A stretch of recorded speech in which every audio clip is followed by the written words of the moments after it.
की राशि प्राप्त कर रहा है। बात करते हैं कि ज्ञान मार्ग है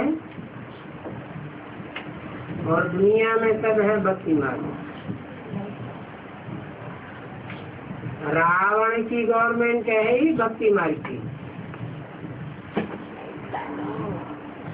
रावण की गवर्नमेंट अर्थात अनेक सिरों की गवर्नमेंट। नाम ही है प्रजा के ऊपर प्रजा का राज्य, अनेक बुद्धियों का राज्य।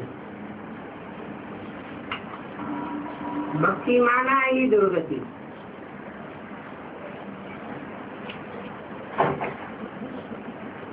क्योंकि जब अनेक राज्य करने वाले राजा हैं तो यथा राजा तथा प्रजा सब में अनेकता बनी हुई। तुंडे तुंडे मत भिन्ना, एक की मत न मिले दूसरे से।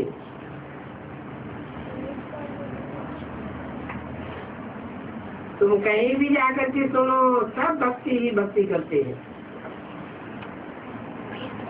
और ज्ञान सुनाने वाला एक है, ज्ञान का सागर, वो एक ही बाप है। और पतित पावन भी वही है।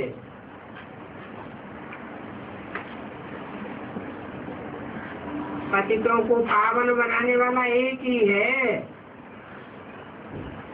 अभी ये बात किसी को पता नहीं है। और इसमें बड़ी मुश्किल बात ये है कि सभी देह की बुद्धि से चिपके हुए हैं। इस देह को भूलना है, अपन को आत्मा समझ बाप को याद करना और सबकी याद छोड़नी। बाप को याद करने का पुरुषार्थ करना, यही गुप्त मेहनत है।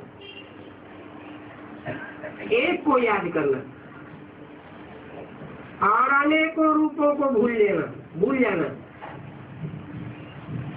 काम काज करते, ससुर घर को देखते, बुद्धि में ये रहे ये दुनिया विनाश होनी है। अकेले आए थे, अकेले जाना है। अंत समय जो बाप को सिमरे, ऐसे बाप के चिंतन में जो मरे, वो मुक्ति जीवन मुक्ति को पावे। बच्चे जानते हैं अभी ये नाटक पूरा होता है, सबको घर जाना है।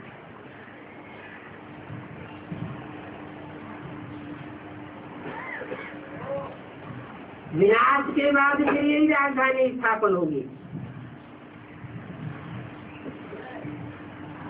इसमें याद की मेहनत तो बहुत है।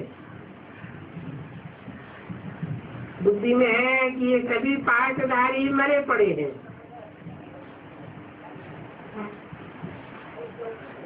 अब इन सब से क्या दिल लगानी है? सन्यासियों को गीता उठाने का हुक्म नहीं है, क्योंकि गीता है प्रवृत्ति मार्ग का शास्त्र। सन्यासी तो निवृत्ति मार्ग के हैं। गीता में जो ज्ञान दिया गया है नर अर्जुन गृहस्थी को लिए दिया गया है। गृहस्थी के अलावा अगर कोई उठाते भी है तो उस ज्ञान को समझ न पाने के कारण फिर भी कौरवों का यादवों का साथ देते। ऐसे तो ये गीता है सब शास्त्रों का माई बाप। बाकी सब शास्त्रों की रचना है। उन रचना रूपी शास्त्रों से तो वर्षा नहीं मिल सकता। और अभी तो ये गीता भी झूठी है।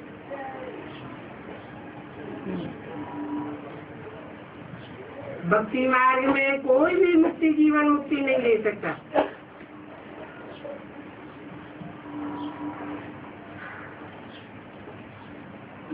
तुमने सारी भक्ति की है,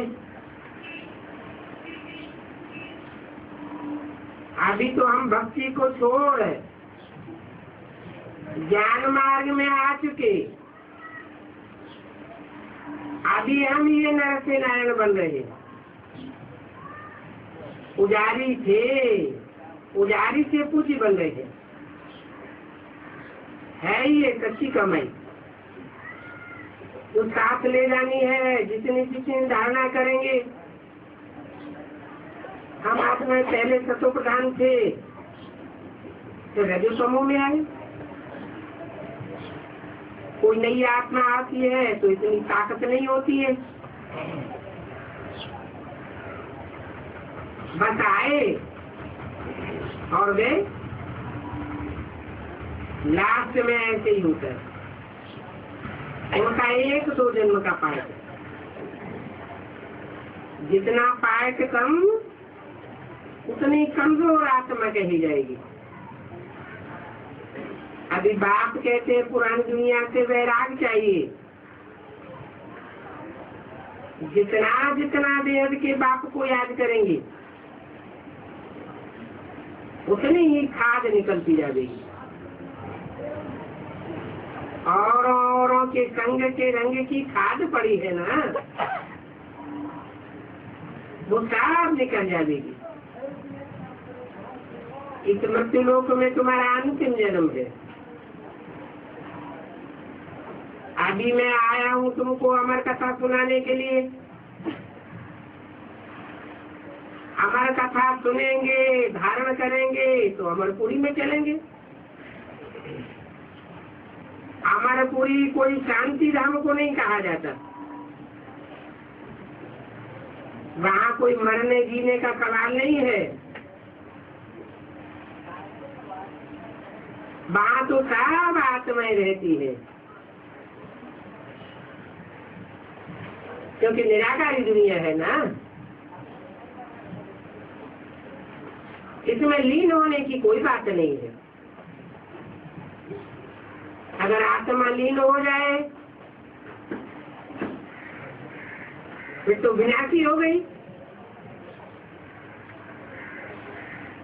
ये सब भक्ति मार्ग की बात है कि आत्मा परमात्मा में लीन हो जाती है। लीन होकर आत्मा परमात्मा बन जाती है। अब असली ज्ञान तो सिर्फ तुम ही संगम की ब्राह्मण पाते हो। और यज्ञ सदैव ब्राह्मण ही रचते हैं। जो ब्राह्मण नहीं है वो यज्ञ रच नहीं सकते। यज्ञ कोई ईंटों की महल को नहीं कहा जाता, इसका नाम है रुद्र ज्ञान यज्ञ, ज्ञान का यज्ञ है। जीवन ब्राह्मणत्व पूर्ण होगा तो ज्ञान बुद्धि में रमण करेगा, ज्ञान बुद्धि में रमण करेगा तो पक्के ब्राह्मण बन जाएगा। देव के बाप शिव के यज्ञ में कोई विकारी ब्राह्मण हो न सके, विकारी ब्राह्मण होगा तो टिकेगा नहीं। इंद्र की सभा में कोई विकारी आया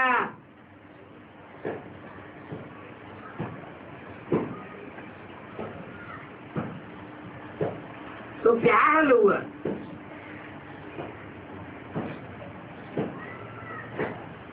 पिंड पंड हो गया। यहाँ भिखारी को आकर के बैठना भी नहीं है,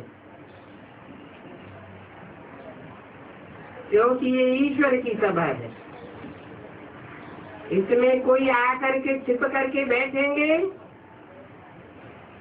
तो आगे चल करके और ही धोखा खावेंगे। पत्थर बुद्धि बन जाएंगे।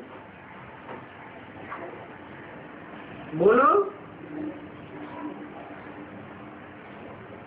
ये जो प्रदर्शनी आदि करते हैं ये सभी ज्ञान से ताल्लुक रखती है, इनका भक्ति से कोई कनेक्शन नहीं है। उनके कान में पूरा मंत्र देना चाहिए।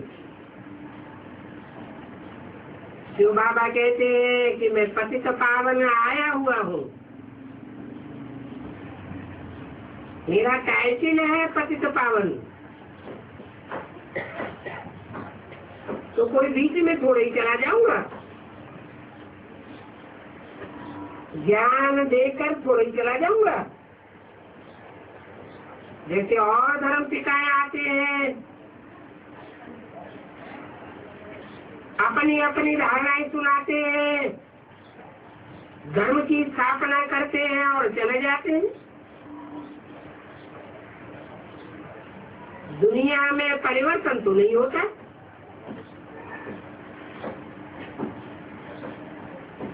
कोई पति से पावन तो बनता नहीं।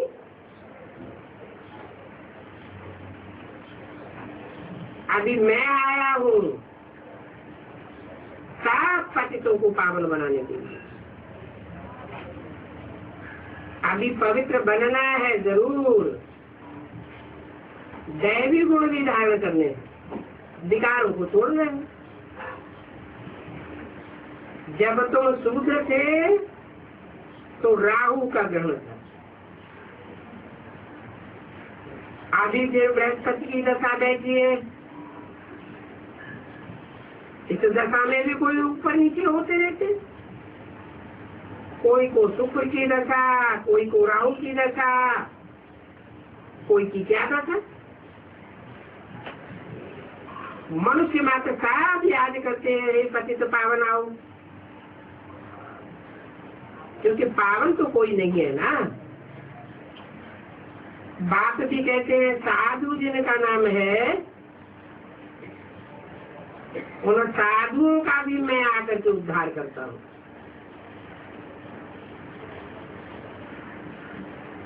वो साफ दुर्गति को पाए हुए हैं, तो किसी की सदगति कैसे कर सकते हैं? परंतु उनको अहंकार बहुत है, बुड़ करने लग पड़ते हैं।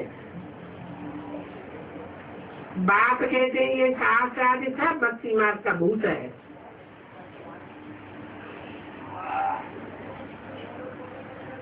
इसमें से सार की बातें निकाल कर मैं बताता हूँ। ऐसे बहुत आते हैं, समझते हैं कृष्ण भगवान नहीं है, शिव भगवान है, और कहते भी हैं कि हम जाकर अपने फॉलोअर्स को कहेंगे, परंतु भक्त तो शिव भगवान वाक्य मानेंगे नहीं। कहेंगे कि मत मारी गई है, तो अपनी इतनी बादशाही छोड़ करके वो यहाँ थोड़े ही रहेंगे। यहाँ तो फिर कहा जाएगा कि झाड़ू आदि लगाओ।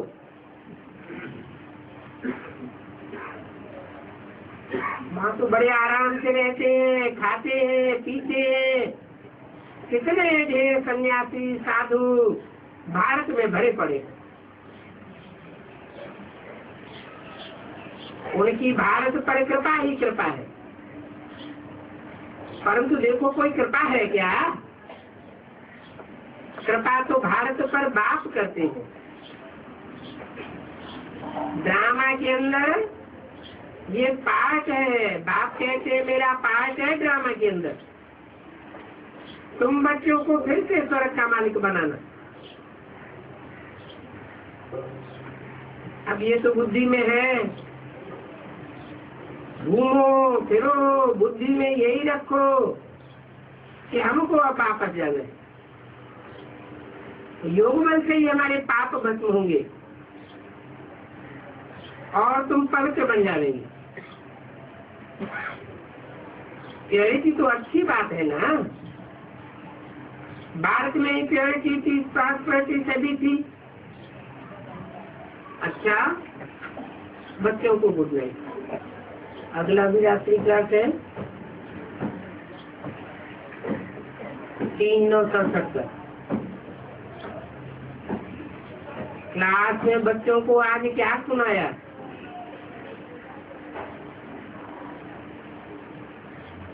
कोई का सर्विस का समाचार सुनाया। अच्छा, सर्विस समाचार किसने सुनाया और किसने सुना? जीवात्मा ने सुनाया, जीवात्मा ने सुना। और ये ज्ञान आत्माओं को भी सुनाने वाला बाप है। इसलिए तुम सभी को आत्माभिमानी होकर बैठना है। आत्माओं को भी बाप से ही वर्षा मिल रहा है और बाप आते भी भारत में है। वेद का बाप जो कि आत्माओं का बाप है, उसका नाम है शिव। और आत्मा सभी भाई भाई है। वो एक ही बाप आकर के भारत को फिर से स्वर्ग बनाते हैं। स्वर्ग कहो, सुखधाम कहो, हेवन कहो, बहिष्ठ कहो। भारत ही बहिष्ठ था। स्वर्ग भी कहते हैं, बैकुंठ भी कहते थे, पैराडाइज भी कहते। उस समय भारत सतो प्रधान था। सतो प्रधान युग में देवी देवताएं ही थे और बाकी अन्य कोई धर्म नहीं था। आदि तो अनेक धर्म हुए हैं। कलयुग है ना। पावन बनने के बदले पतित और अपवित्र बने। स्वर्ग के बदले नरक बन गया।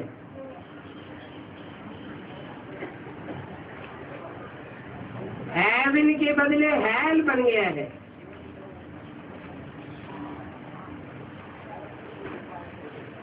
क्यों बन गया है? सत्य तो एक बाप सुनाने वाला है, तो एक बाप से बनता है सत्य युग। अनेक मनुष्य गुरु जब सुनाते हैं तो बन जाता है कलयुग। कल है कलिस का युग। अनेक बातें हो जाती है ना। कलयुग की गिलानी है, तो ये सारा खेल समझाया जाता है और बच्चों को बाप ही समझाते हैं। फर्रुखाबाद में बाप को मालिक कहा जाता है और वो मालिक एक ही है, सबका बाप है। उस वेद के बाप से भारत को स्वर्ग का वर्षा मिलता है।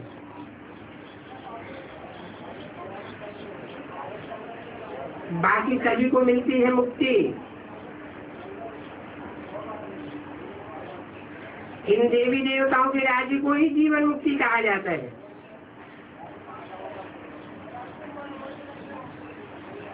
और इसको स्वर्ग भी कहा जाता है। जब स्वर्ग है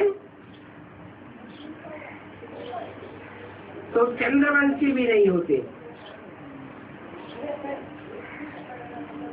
भारत में लक्ष्मी नारायण का राज्य था तो सूर्यवंशियों का राज्य कहा जाता। और 84 जन्म भी यही लेते हैं जिन्हें सूर्यवंशी कहा जाता है। ये राज्य स्थापन हुआ बाप के द्वारा।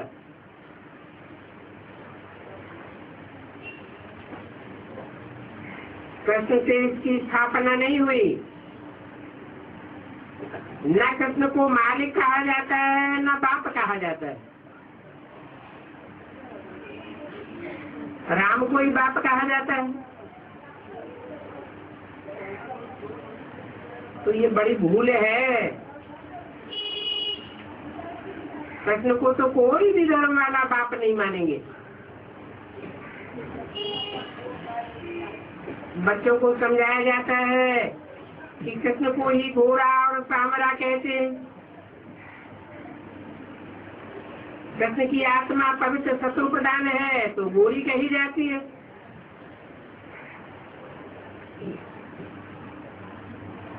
तमो प्रधान है तो काली। 84 जन्म लेते लेते काम शिक्षा पर बैठ कांवरी बन जाते हैं ना। देखो ये चक्र कैसे चलता है, वो समझने की बात है। ये रचयिता और रचना का ज्ञान जानने से आस्तिक बन जाते हैं।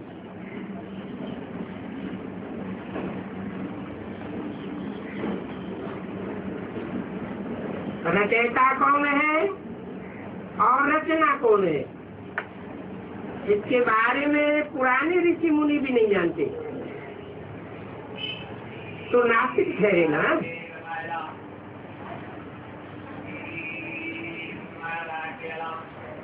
धनी आकर भारत को धनी का बनाते,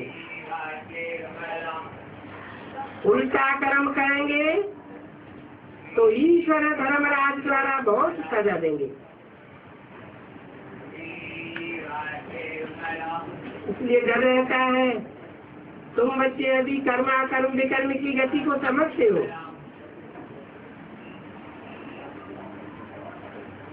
जानते हो ये कर्मा कर्म हुआ। बाप की गहरी याद में कर्म करेंगे तो उसका कोई प्रभाव नहीं पड़ेगा, अकर्म हो जाएगा। याद में रहकर जो कर्म करते हैं वो अच्छे होते हैं। रावण राज्य में तो मनुष्य बुरे काम ही करते हैं, क्योंकि रावण के राज्य में है ना। जिसका राज्य होता है उससे प्रजा प्रभावित हो जाती है। प्रजा माना ही प्रभावित। राम राज्य में कब बुरा काम नहीं होता है। अभी श्रीमत तो मिलती रहती है, कहाँ बुलावा होता है, ये करना चाहिए व ना करना चाहिए। बात बुद्धि में न बैठे तो पूछो, हर बात में पूछते रहो। कदम कदम पर श्रीमत लेना है। समझो कोई को गोली चलानी होती है देश की रक्षा के लिए वो तो करना ही है, नौकरी करते हैं। ऐसे थोड़े ही है कि पुलिस कैसे कहेगी कि गोली नहीं मारो, जरूर मारना पड़े, परंतु पहले प्यार से समझाओ। आर प्यार और मार, पहले प्यार से समझाना होता है, फिर ही मारनी होती है। वो पुलिस लोग तो मार से ही समझाने की कोशिश करते हैं। वो तो रावण राज्य है ना, तुम तो राम राज्य को पसंद करते हो,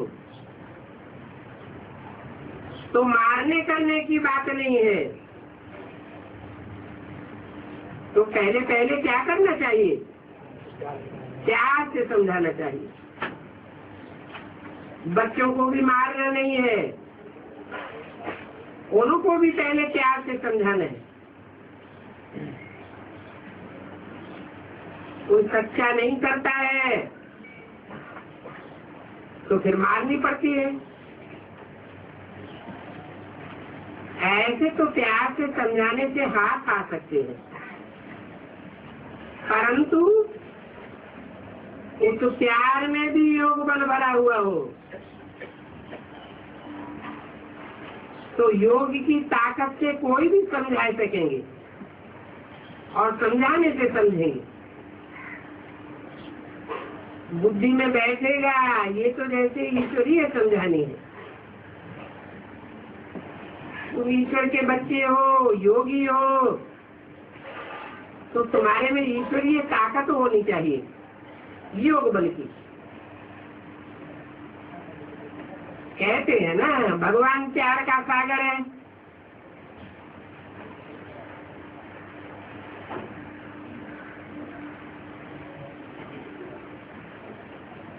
इसलिए अन्याय कोई नहीं हो सकता। अब तुम प्यार का पूरा वर्षा ले रहे हो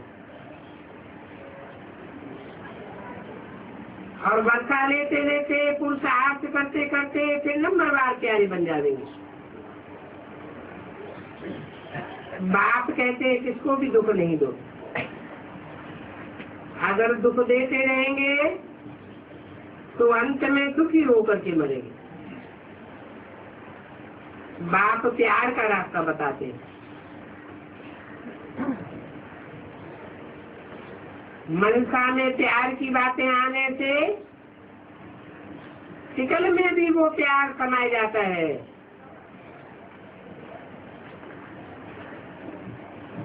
कहा भी जाता है मनुष्य की बाहरी आकृति मन की एक प्रतिकृति है। कर्म इंद्रियों से अगर कोई काम कर लिया तो रजिस्टर खराब हो जाता है। उसका असर चेहरे पर भी पड़ता है, कैरेक्टर खराब हो जाएगा।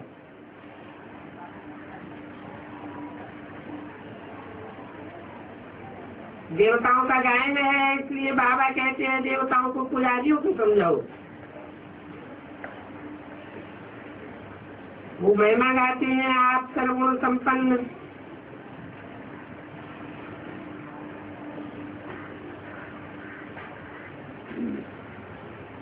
चाल भी सुनाते हैं।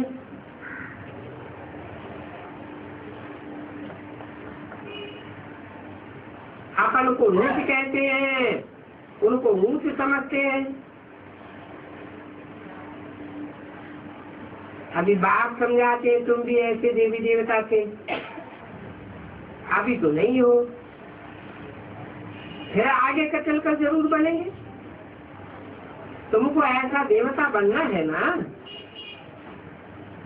तो अपनी चाल ऐसी अच्छी रखो तो तुम ये देवता जरूर बन जाओगे। अपनी जांच करनी है, कि हम संपूर्ण निर्विकारी बने हैं कि हमारे में कोई कमी है? अगर कोई कमी है तो वो निकाल देनी चाहिए। अच्छा, ओम।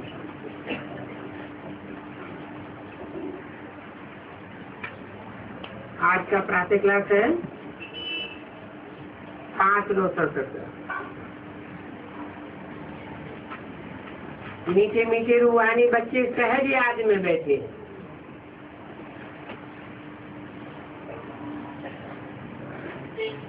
इस सहज याद में कोई डिफिकल्टी लगती है तो बहुत मुझते हैं। समझते हम टाइट होकर के बैठे, अशरीरी होकर के बैठे। बाप कहते हैं ऐसी कोई बात नहीं है, इसमें टाइट होकर बैठने की भी बात नहीं है। कैसे भी बैठो, सिर्फ सहज सहज बाप को याद करना है, तो इसमें मुश्किलात की कोई बात नहीं। वो हठ योगी होते हैं, ऐसे टाइट होकर के बैठते हैं, टांग पर टांग चढ़ा करके बैठते हैं। यहाँ तो बाबा कहते हैं आराम से बैठे रहो।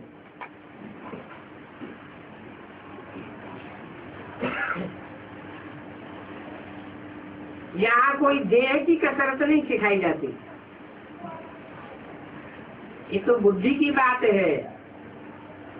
बाप की याद और 84 के चक्कर को याद कर रहे हैं। सहज याद है,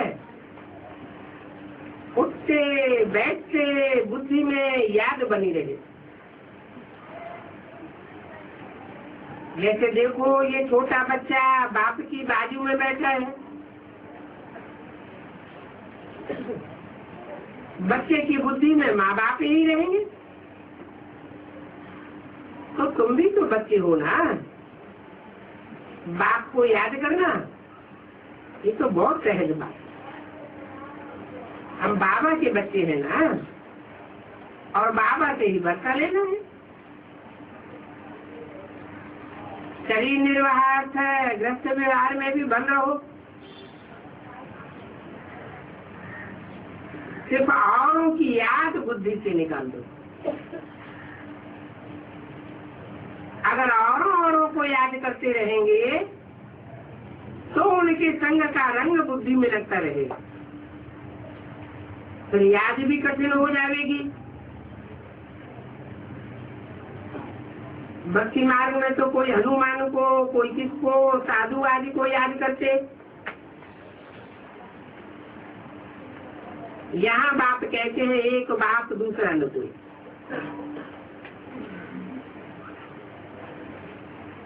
ये भी नहीं कहते इस ब्रह्मा को याद करो। एक बाप दूसरा न कोई।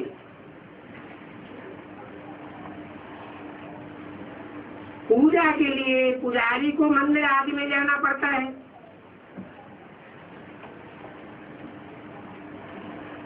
इस याद में तो कहीं भी जाने की दरकार नहीं। कोई भी मिले उनको बोलो शिव बाबा का कहना है मुझे एक बाप को याद करो। शिव बाबा ही निराकार है और जरूर वो साकार में आए, पढ़ाई पढ़ाते हैं। साकार में आकर के कहते हैं माँ में कब याद करो, नहीं तो निराकार बिंदु कैसे कहेंगे। न निराकार बिंदु पतित पावन है, पतितों को पावन भी कैसे बनावेंगे, बिंदु रूप में बनावेंगे क्या।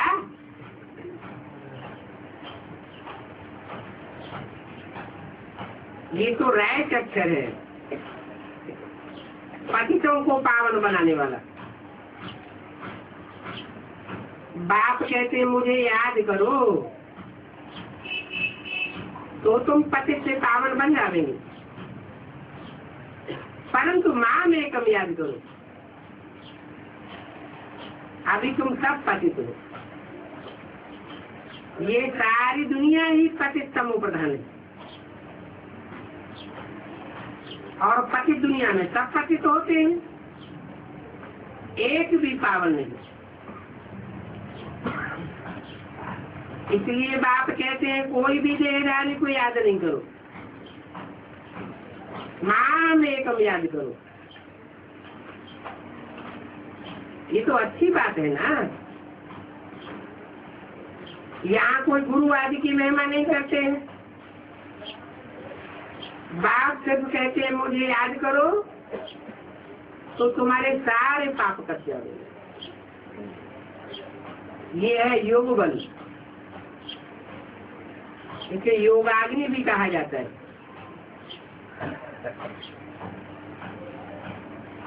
वेद के बाप तो सच्ची बात बताते हैं। गीता का भगवान वो निराकार ही है। कृष्ण की बात नहीं है।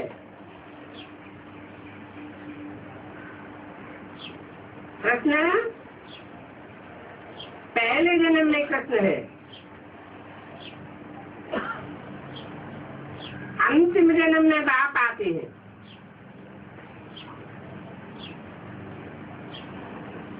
आते हैं तो कृष्ण अंतिम जन्म में रचयिता है या रचना है? कृष्ण को रचना है। इसलिए भगवान कहते हैं कि पहली रचना तो माता होती है, बाप निराकार होता है।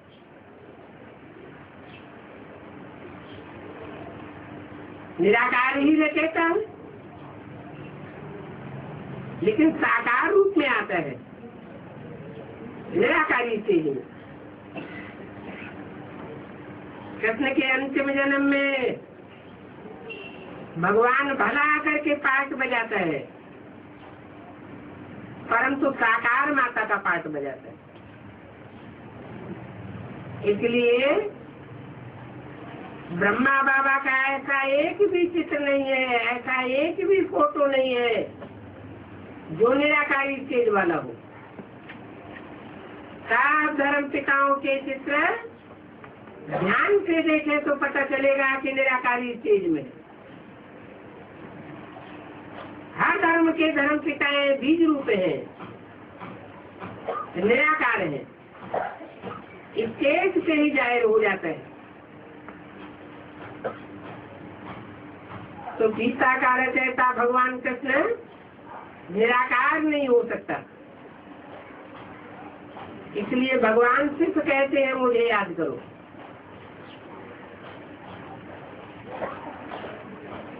और दूसरों को भी याद करते रहेंगे अथवा उनको फॉलो करते रहेंगे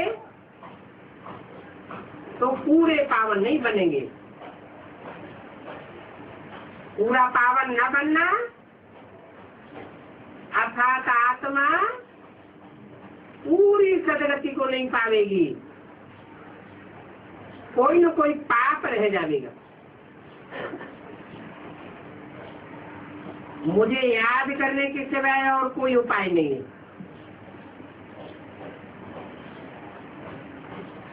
पावन होकर के जाएंगे तो उच्च पद पावेंगे,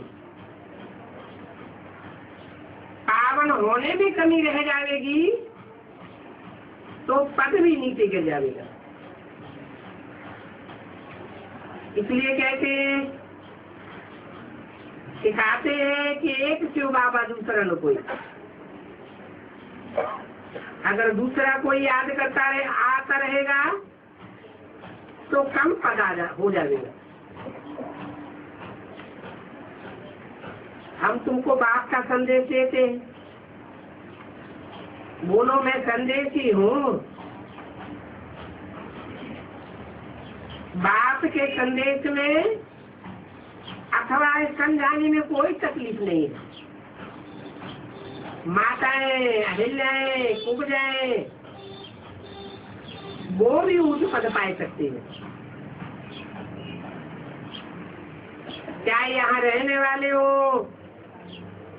चाहे घर गृहस्थ में रहने वाले हो, कोई भी ऊंच पद पा सकते हैं। सिर्फ माम एकम याद करो। ऐसे भी नहीं है कि यहाँ रहने वाले जाति याद करते हैं।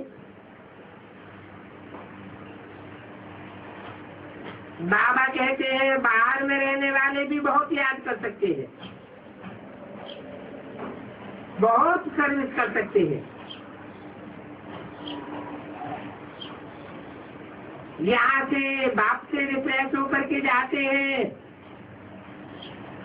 तो उनको अंदर में कितनी खुशी रहनी चाहिए। इस चीज़ी दुनिया में तो हमारे बाकी थोड़े रोज हैं। फिर चलेंगे हम सुखधाम कृष्णपुरी। कृष्ण के मंदिर को भी सुखधाम कहते हैं ना। तो बच्चों को अपार खुशी होनी चाहिए। जबकि तुम देह के बाप के बने हो, तुमको ही स्वर्ग का मालिक बनाया था। तुम कहते भी हो हम बाबा आपसे 5000 वर्ष पहले भी मिले थे, अनेक बार मिले हैं और फिर भी मिलते रहेंगे। अभी बाप को याद करने से माया पर जीत पानी है। आप इस दुखधाम में तो रहना नहीं है। तुम पढ़ते ही हो सुखधाम में जाने के लिए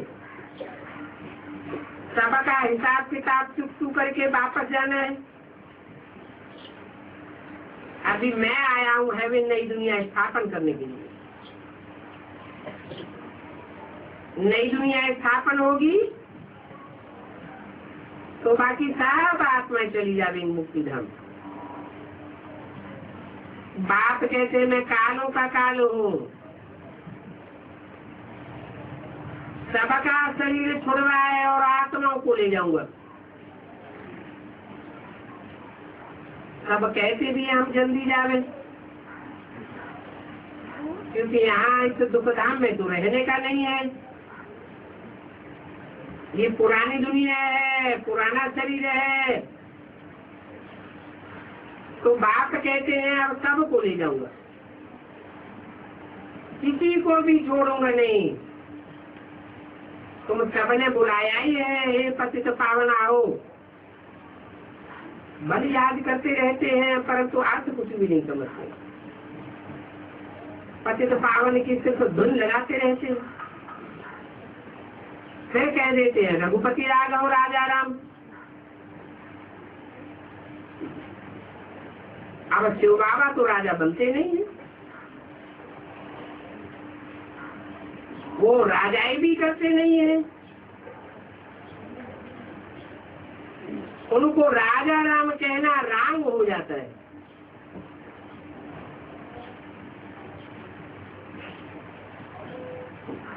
महाराज जब सुमिरते हैं तो राम राम कह करके सुमिरते हैं। एक एक मन का सिमरन करते जाएंगे, राम राम कहते जाएंगे।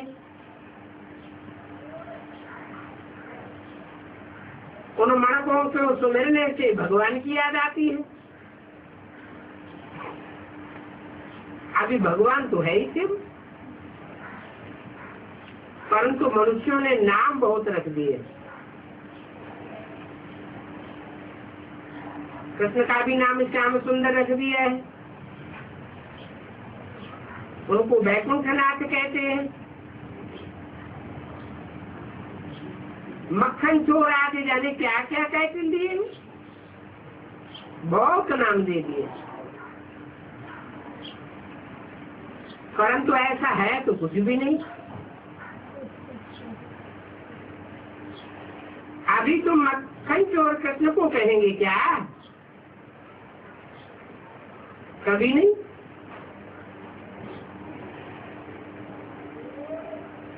इनको कृष्ण ने भगाया क्या? कैसे राम की सीता चुराई गई, परंतु ये तो ग्लानि करते रहते। बाप आए समझाते हैं ये कभी हुआ नहीं है।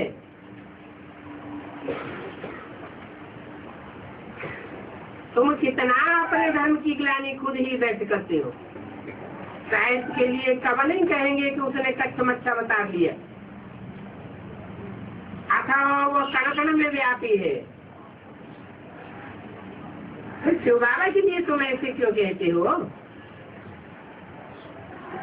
कितनी तुच्छ बुद्धि की बातें हो गई। शिव बाबा तो ऊंचे से ऊंचे है, तो जरूर ऊंचे से ऊंचे में आवेगा ना। ये बातें तुम अभी समझते हो। मनुष्य कहेंगे शास्त्र सब झूठे हैं क्या? अरे शास्त्रों में जो बातें हैं वो सब हो कैसे सकती है? कितनी ग्लानि कर दिए। लिखा हुआ भी है, यदा यदा हि धर्मस्य ग्लानिर्भवति। ये बात भी भगवान बात है ना। भगवान तो एक ही निराकार है। कोई भी देहधारी को भगवान नहीं कहा जा सकता। जिसकी बुद्धि देह में धरी रहती है वो भगवान कैसे हो सकता है?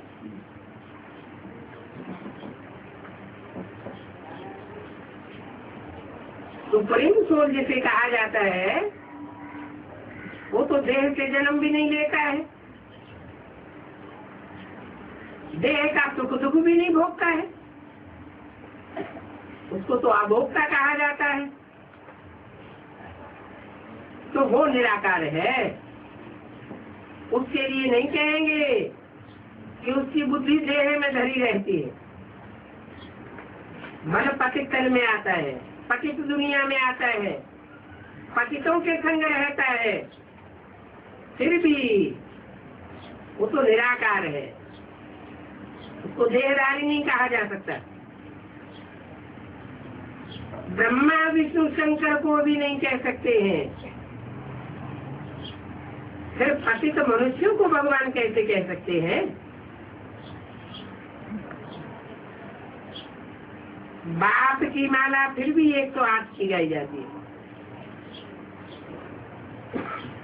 और ये तो 16,108 जगत गुरु अपने को कह देते हैं। पाग और ही ऊंची बढ़ाई दी। आजकल तो माइया भी निकली है जो अपन को श्री श्री 108 जगत गुरु कहलाने वाली है। बाप कहते हैं ये है ही वैश्यालय। ये लक्ष्मी नारायण तो शिवालय के मालिक थे। शिव बाबा ने स्वर्ग स्थापन किया है।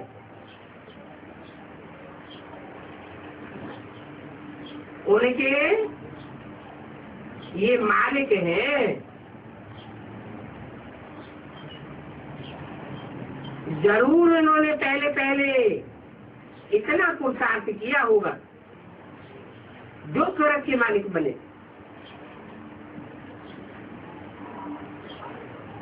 इसको कहा जाता है कलयुग का अंत और सतयुग आदि का संगम युग। ये कल्प का संगम युग है। मनुष्यों ने फिर युगे युगे कह दिया है। हर युग के बीच में संगम। अवतार नाम भी भूल करके ठिक्कर भिक्कर में ठोक देते हैं। अभी भक्ति कितनी बेविचारी हो गई। और ये है भी ड्रामा। पहले पहले भक्ति इतनी बेविचारी नहीं थी। भक्ति भी सतो प्रधान थी। है तो ड्रामा। दुनिया की हर चीज 4 अवस्थाओं से प्रकार होती है।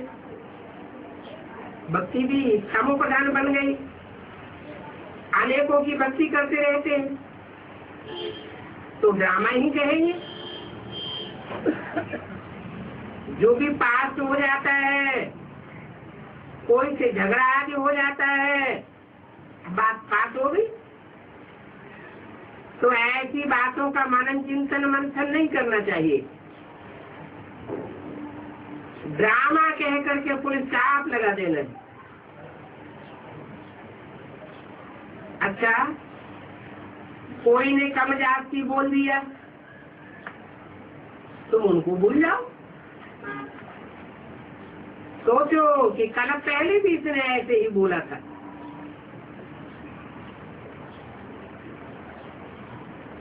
अगर ये बात याद नहीं रखेंगे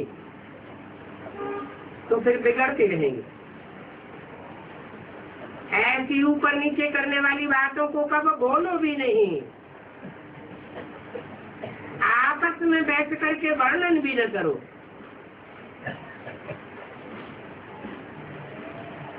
तुम बच्चों को तो सर्विस करनी है ना। किसी की ऊपर नीचे की बातें, पर्सनल कमजोरी की बातें इधर उधर कीचड़ की तरह उछालना, इससे कोई सर्विस होगी क्या? सर्विस होगी या डिसर्विस होगी? डिसर्विस होगी। तुम्हारी सर्विस में कब भी विघ्न नहीं पड़ना चाहिए।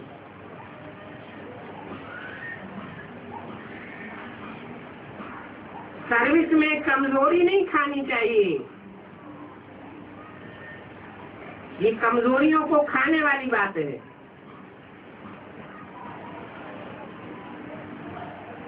पर चिंतन पतन की जड़ कही जाती है।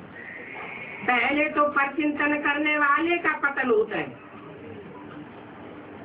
नीचे गिरते जाएंगे, मड़का नीचे उतरता जाएगा। यहाँ तो शिव बाबा की सर्विस करनी है। देहधारियों का चिंतन नहीं करना है। इस बात में जरा भी कोताही नहीं करनी चाहिए। इस बात में कि हमें तो शिव बाबा की सर्विस करनी है, शिव बाबा की महिमा करनी है, नहीं तो बहुत अपना पद भ्रष्ट कर देंगे। बाप के मददगार बने हो तो बाप को पूरी मदद देनी।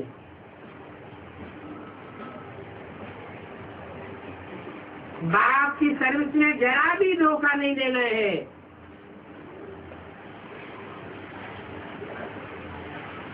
बाप का पैगाम सबको पहुंचाना है। बाप कहते हैं म्यूजियम खोलो,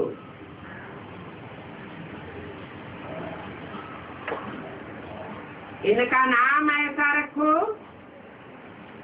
जो मनुष्य आए देखे, अंदर घुस जाए और आकर के समझे, क्योंकि ये म्यूजियम है नई चीज।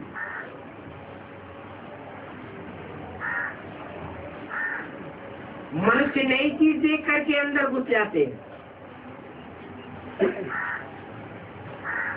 आजकल बाहर से आए हैं भारत का प्राचीन राजयोग सिखाने। अब प्राचीन अर्थात तो पुराने से पुराना। वो पुराने से पुराना योग तो भगवान द्वारा ही सिखाया हुआ है, जिसको 5000 वर्ष हुए।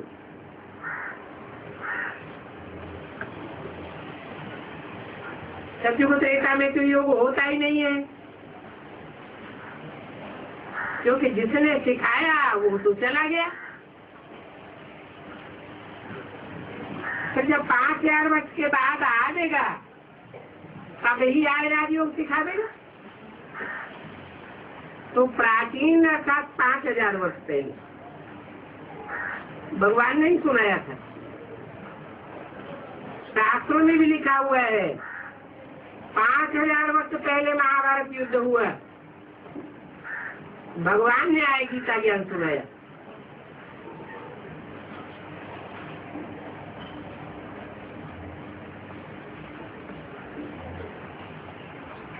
वही भगवान फिर संगम पर आए राजयोग सिखावेंगे, जिससे पावन बन सकते हैं।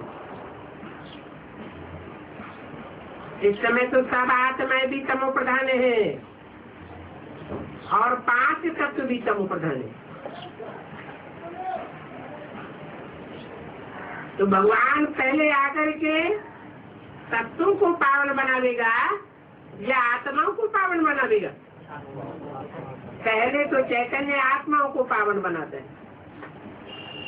चैतन्य आत्माएं पावन बनेंगी तो उनके वाइब्रेशन से तत्व भी पावन बन जाएंगे।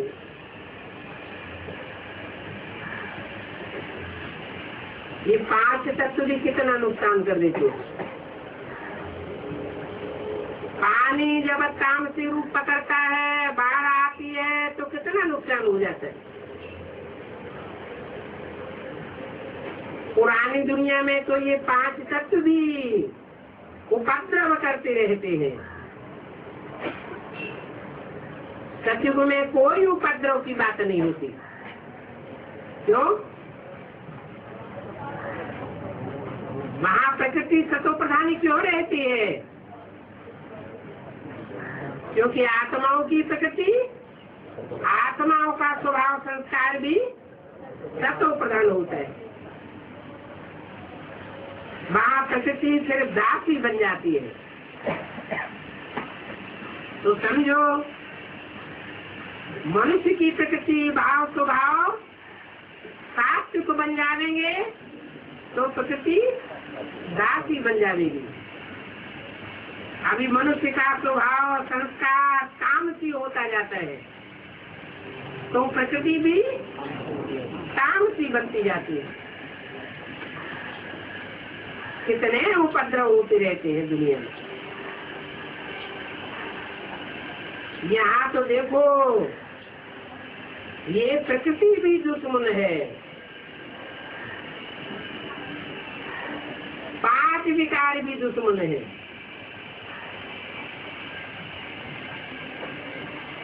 रावण को कितने सिर दिखाए जाते हैं? 5 विकार और 5 तत्व, वो भी विकृत हो जाते हैं, दुख देते हैं। इन लक्ष्मी नारायण के राज्य में दुख की बात नहीं होती है। विकार दुश्मन नहीं बनते हैं। हाँ तो सतयुग था, अभी वो सतयुग फिर स्थापन हो रहा है। और बाप आकर के राजयोग सिखाए रहे, प्राचीन राजयोग। फिर आकर के 5000 वर्ष बाद सिखावेंगे। जिनका पाठ है वो ही बजावेंगे और कोई ऐसा पाठ नहीं बजा सकते। वेद का बाप भी पाठ बजाए रहे हैं। बाप कहते हैं, मैं इनमें प्रवेश करके स्थापना करके फिर चला जाऊंगा। बाप किस लिए आते हैं? नई दुनिया की स्थापना करने आते हैं। तो नई दुनिया स्थापन होने से पहले चले जाएंगे क्या? हाहाकार के बाद फिर जय जयकार हो जाती है। किसकी हाहाकार और किसकी जय जयकार?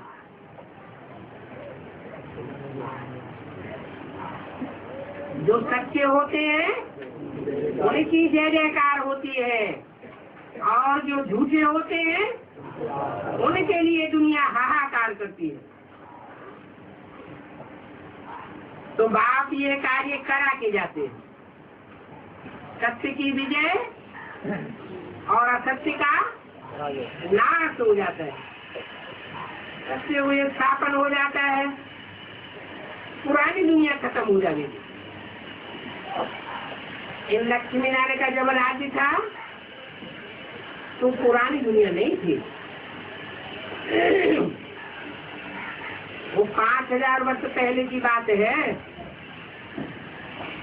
ये कोई लाखों वर्ष पहले की बात नहीं हो सकती है। तो अभी बाप कहते हैं और सभी बातें छोड़ दो। कौन सभी बातें? सभी बातें छोड़ दो और इसी ईश्वरीय सेवा में लग जाओ, तो तुम्हारा भी कल्याण हो जाएगा। एक ईश्वर की सेवा में रहेंगे तो कल्याण होगा, और देहधारियों के चिंतन में रहेंगे तो क्या होगा? अकल्याण हो जाएगा। बाप से रूठ करके सर्विस में धोखा नहीं देना चाहिए। इसका नाम ही है ईश्वरीय सर्विस। इनके साथ धर्मराज भी है। माया के तूफान तो बहुत आवेंगे, ऐसे ऐसे तूफान आवेंगे जो बुद्धि ही उल्टी कर देंगे। परंतु बच्चों को ईश्वरीय सेवा में धोखा नहीं देना है। इसको बाप सर्विस डायरेक्शन तो देते रहते हैं। मित्र संबंधी आदि जो भी आ रहे हैं, तुम सबके सच्चे मित्र हो। तुम ब्रह्मा कुमार कुमारियां सारी दुनिया के मित्र हो, क्योंकि तुम बाप के मददगार हो। तो मित्रों में कोई शत्रुता नहीं होनी चाहिए। कोई भी बात निकले, क्या कहा? कोई भी बात निकले माना, बातें तो बहुत ढेर सारी निकलती है। इसने ऐसा किया, उसने वैसा किया, व्यक्तिगत गिलानियां तो निकलती रहती है ना। तो उन व्यक्तिगत बातों में न जा करके बोलो, शिव बाबा को याद करो। हम कोई व्यक्ति के चक्कर में फंसने वाले नहीं है। जो जैसा करेगा वैसा पावेगा। कोई हंगामा आदि करने की दरकार नहीं है। व्यक्तियों के लगाव झुकाव में आकर के अगर कुछ करते रहेंगे तो हंगामा होगा। एक पार्टी एक तरफ हो जाएगी, दूसरी पार्टी दूसरी तरफ हो जाएगी। तो बच्चों को बाप की कीमत पर लग जाना, नहीं तो अपना ही नुकसान कर लेंगे। ओम शांति।